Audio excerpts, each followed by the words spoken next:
안녕하세요. 엘리야의 간구로 북이스라엘의 가뭄 심판이 종결됩니다. 오늘 본문은 열왕기상 18장 30절에서 46절입니다. 30절.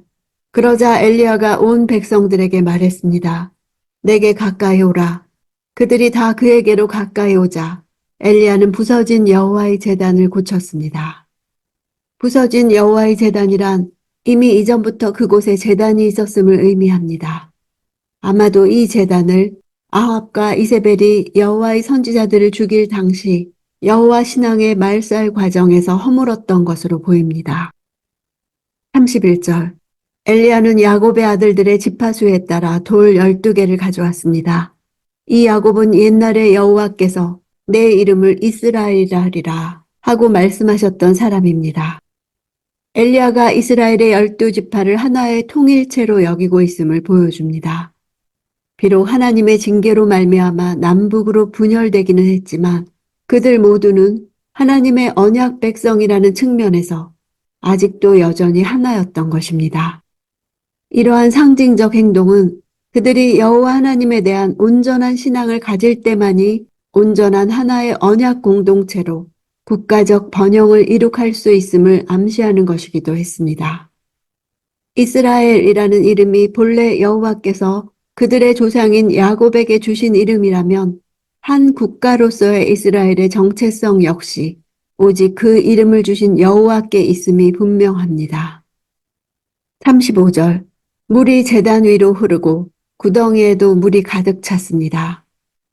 두 세아 약 15리터의 양이 되는 구덩이를 파고 12항아리에 물을 부었습니다. 그동안 3년 이상 가물어 제단 위의 나무도 바짝 말랐고 아침부터 볕도 점점 뜨거워져 어떤 불이 내리든 금세 재물을 태울 수 있기에 우연의 소지를 아예 없애려는 것입니다. 극심한 가뭄 중에 12통의 물은 갈멜산 옆을 통과하는 기손 시내에서 길어왔으리라 추측합니다. 수많은 지류에서 물을 공급받는 기손 시내는 1년 내내 물이 마르지 않는 것으로 알려져 있습니다. 이제 인위적으로 불을 붙이고 싶어도 붙일 수 없는 상태가 되었음을 보여줍니다. 이제 그 제단을 태울 수 있는 방법은 초자연적인 하나님의 능력밖에 없음을 아합을 비롯한 주위 모든 백성들이 직접 눈으로 보게 된 것입니다. 40절. 그러자 엘리야가 백성들에게 명령했습니다. 바알 예언자들을 붙잡으라. 한 명도 도망치지 못하게 하라. 그들은 바알 예언자들을 붙잡았습니다. 엘리야는 바알 예언자들을 기손 골짜기로 데려가 그곳에서 죽였습니다. 갈멜산 근처에 자리 잡은 기손 골짜기는 겨울철 우기에는 주위의 평야 지대까지 범람하여 큰 강을 이루지만 건기에는 폭 10m 이하의 작은 강이 됩니다. 엘리야와 바알 예언자들이 대결할 당시 극심한 가뭄이 장기간 계속되어 이 강의 수량이 아주 적었을 것입니다. 죽였다는 단어는 일반적으로 살인하다라는 뜻과 달리 종교적 의미가 강하게 있는 단어로 하나님의 심판 등 종교적 처형의 상황에서 사용되는 단어입니다. 가장 보편적으로는 희생제사에서 동물을 죽이는 것과 관련되어 쓰입니다. 엘리야가 바알 예언자들을 대대적으로 숙청한 이 사건은 이후 오므리 왕조에 들이닥칠 예후의 혁명에 의한 종교개혁 사건의 전조라 할 수 있습니다. 42절. 그러자 아합은 올라가 먹고 마셨습니다. 그러나 엘리야는 갈멜산 꼭대기로 올라가 얼굴을 무릎 사이에 파묻고 땅에 꿇어 엎드렸습니다. 꿇어 엎드렸다는 이 단어는 기도하기 위해 엎드리는 자세를 표현하는 동사인데 성경 전체에서 오직 열왕기에만 등장하며 그것도 엘리야와 엘리사의 사건에서만 등장합니다. 엘리야는 기도하기 위해서 이와 같은 자세를 취했고 엘리사는 수넴 여인의 아들을 살리기 위해서 이와 같은 자세를 취했습니다. 44절. 일곱 번째 그 종이 말했습니다. 사람 손바닥만한 작은 구름이 바다에서 올라오고 있습니다. 그러자 엘리야가 말했습니다. 올라가서 아합에게 말하여라. 비가 와서 길이 막히기 전에 전차를 준비해 내려가십시오. 하고 말이다. 큰 비가 내릴 경우 여러 지류의 시내가 합류하는 기손 시내는 곧 범람하여 결국 그 주변의 모든 지역의 통행을 불가능하게 만들었습니다. 그곳은 사사기 때 시스라의 병거들이 진흙에 빠져 꼼짝 못하게 되었던 곳이었습니다. 45, 46절. 한편 하늘은 구름과 바람으로 시커멓게 되고 바람이 일어나 큰 비가 내리기 시작했습니다. 아합은 전차를 타고 이스라엘로 갔습니다. 여호와의 능력이 엘리야에게 내려왔습니다. 그는 허리띠를 동여매고 아합보다 먼저 이스라엘로 달려갔습니다.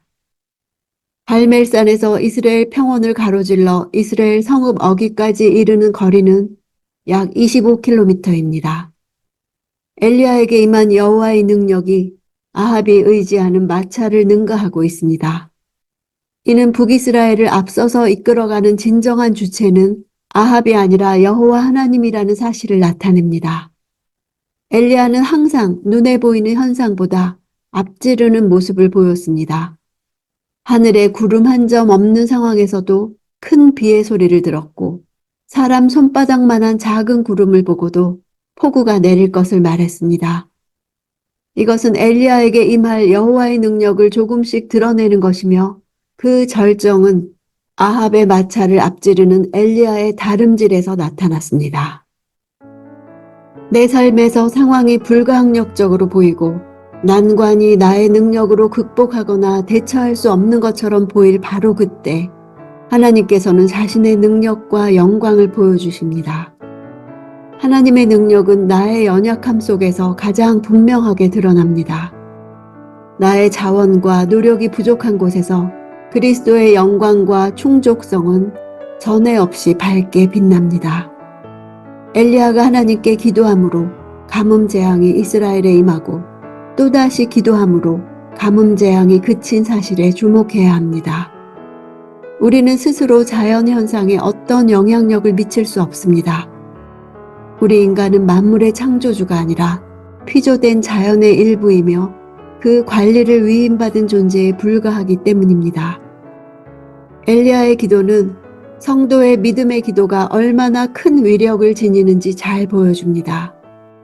야고보 역시 엘리야를 인용하며 믿음의 강구는 역사하는 힘이 크다고 교훈했습니다. 내 주위의 상황이 물을 붓고 부어 물기가 가득하듯 도저히 해결될 것 같지 않은 어려운 조건을 이룬다 해도 그래서 더욱 하나님의 능력이 드러나는 상황임을 믿읍시다. 주 여호와가 하나님이신 것과 하나님께서 마음을 돌이키게 하시는 일이 있을 것입니다. 하나님이 하셨다고 밖에는 할 말이 없는 여백과 공간을 주께 올려드립시다. 그 공간에서 하나님께서 자유롭게 일하시기를 간구합시다. 마침내 하나님의 불이 붙을 것이고 우리는 엎드려 예배하게 될 것입니다.